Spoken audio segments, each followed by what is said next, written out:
The time has therefore now come for the Reserve Bank to unleash an array of instruments from its arsenal to staunch and mitigate the impact of COVID-19, revive growth, and above all, preserve financial stability. The aggregate action and stance of MPC provides a befitting launching pad. In turn, the configuration of initiatives unveiled in the Statement on Development and Regulatory Policies, which I am now going to spell out, amplify the MPC's decision and leverages on it as well. Accordingly, it is appropriate that the MPC's decision and the other actions which I am now going to elaborate upon should be regarded as a comprehensive package with force multipliers.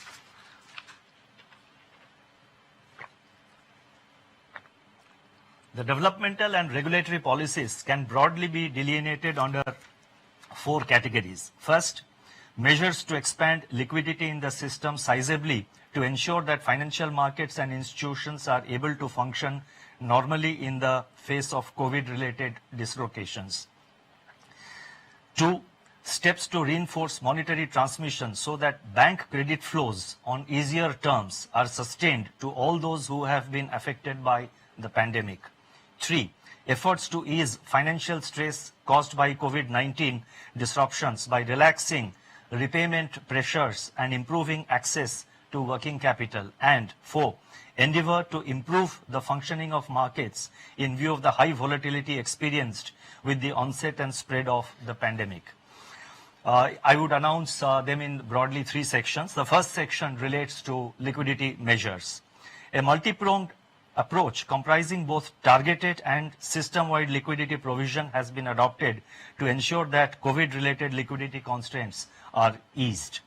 The first announcement relates to targeted long-term repo operations, TLTRO. Let me elaborate further.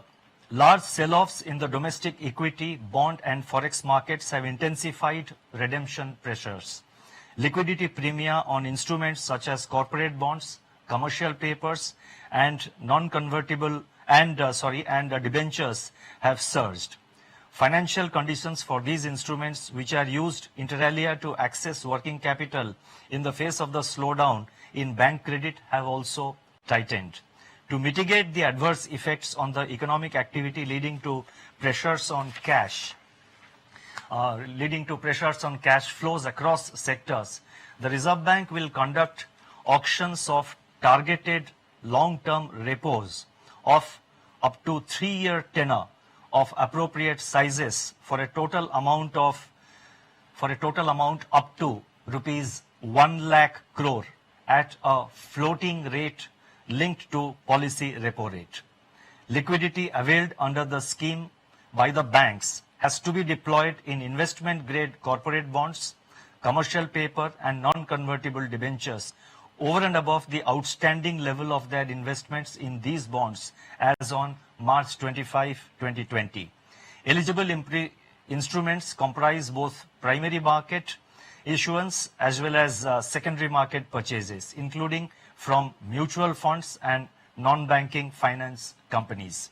Investments made by the banks under this facility will be classified as held to maturity, HTM, even in excess of 25% of the total investment permitted to be included in HTM portfolio. Exposures under this facility will also not be reckoned under the large exposure framework. The first auction of rupees 25,000 crores under this arrangement will be conducted later today. The relevant notification in this regard is being issued separately. The second announcement under the liquidity measures includes cash reserve ratio, CRR. It is observed that despite ample liquidity in the system, its distribution is highly asymmetrical across the financial system and starkly so within the banking system. To help banks tide over the disruption caused by COVID-19, it has been decided to reduce the cash reserve ratio, CRR, of all banks by 100 basis points to 3% of net demand and time liabilities, that is NDTL, with effect from the reporting fortnight beginning March 28th for a period of 1 year.